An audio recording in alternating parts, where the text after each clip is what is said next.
మీరందరూ చాలామంది పక్కన తెలంగాణ నుంచి వచ్చారు. జై తెలంగాణ. మీకు తెలుసు కదా, నా తెలంగాణ అంటే గుండెలా కొట్టుకుంటుంది. నాకు ఇష్టమైన పాట తెలుసు కదా, బండెనక బండి గట్టి 16 బండ్లు గట్టి ఏ బండిలో పోతావు కొడుకు నైజాం సర్కరోడ. అలాంటి పోరుగడ్డ తెలంగాణ నుంచి వచ్చారు మీరు. మహారాష్ట్రలో ఉన్నా, బోకర్లో ఉన్నా, మీరు గుండెల్లో మరాఠా శౌర్యాన్ని నింపుకున్నారు, తెలంగాణ పోరాట స్ఫూర్తిని నింపుకున్నారు. మనందరం మన ఎంపీ, మన ఎమ్మెల్యే అభ్యర్థులకు నిలబడాలి. కాంగ్రెస్ మాట నిలబెట్టుకోలేకపోయింది.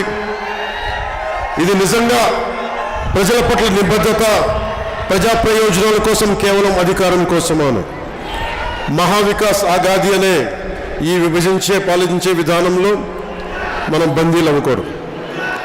మహారాష్ట్ర అభివృద్ధి పదంలో పయనించాలంటే సుస్థిరత ప్రభుత్వం కావాలి.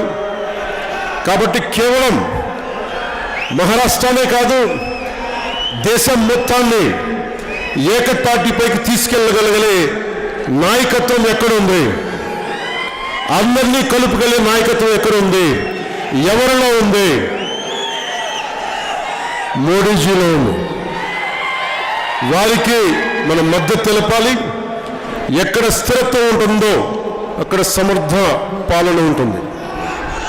మనందరం మరాఠీ, తెలుగు, కన్నడ అనే భావాలను అధిగమించి కలిసికట్టుగా దేశం కోసం ముందుకు సాగాలి. మనం భారతీయులం. ఇదే మన హృదయాల్లో మొదటి ఉండాల్సిన బలమైన భావన. మీరు మరాఠీ, నేను తెలుగు, ఇంకొందరు గుజరాతీ అయి ఉండొచ్చు. కానీ దీనికంటే ముందు మనం భారతీయులం. భారతీయులమా కాదా?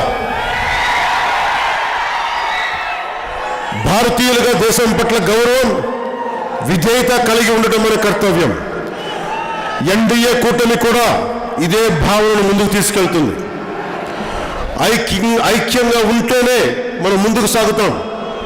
చిన్నప్పుడు మనం కథ చదువుకున్నాం. కర్రల్ని కలిపి ఉంచితే ఒక్కొక్కటిగా తీసి కొట్టచ్చు.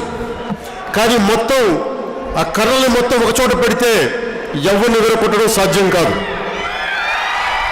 మనం ఎవరైనా కావచ్చు, ఏ కులమైనా కావచ్చు, జాతి మతావి భేదం లేదు. అందరం కలిసికట్టుగా ఉంటే దేశం అద్భుతంగా ఉంటుంది. మోదీ గారి నాయకత్వంలో బలంగా ఉంటుంది.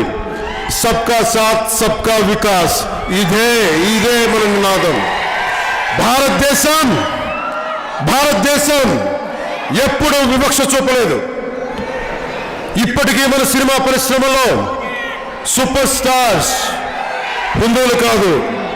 ఒక ఆమీర్ ఖాన్, ఒక సల్మాన్ ఖాన్, ఒక షారూక్ ఖాన్ మన గుండెల్లో పెట్టుకుంటే, ఈ దేశం అబ్దుల్ కలాం గారిని గుండెల్లో పెట్టుకుంది. మనకి హిందువులు లేదు, ముస్లిం లేదు, క్రిస్టియన్ లేదు. సబ్కా సాత్ సబ్కా వికాస్.